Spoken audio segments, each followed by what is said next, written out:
To celebrate World Compliment Day, we asked several ESPN commentators to share the best compliment they've received in their careers. So one of the best compliments I received at work was from one of my producers, Greg Colley. And I had posted something on Twitter, something cool that happened on the show, and he quote tweeted it with the response, "Art is the hardest working guy I've worked with in a while, proud to be on his team."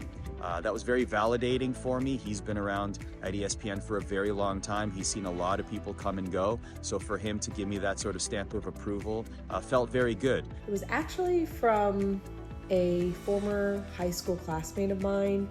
When I posted something randomly on Facebook, a project I was working on while at ESPN, they wrote a comment that said, "I remember her from high school.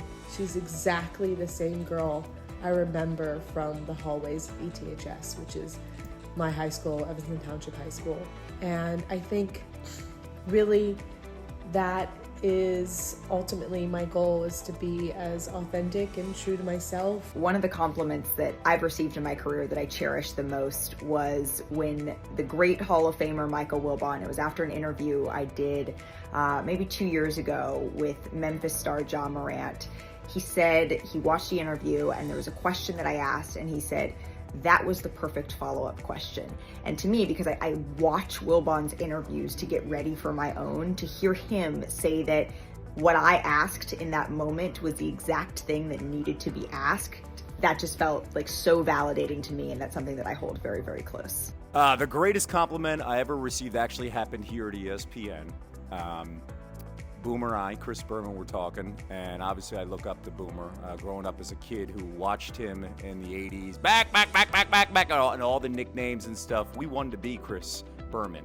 So we were talking about football one day, something about the Eagles. He knows my passion for Philadelphia and the Eagles, and he said, "You know, you could have hung with us."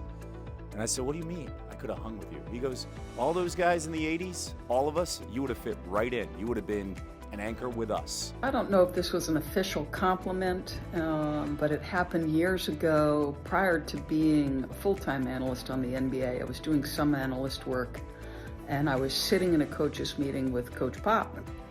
And everybody sort of knows the references anytime you're talking to Pop, but this is in a coaches meeting pregame.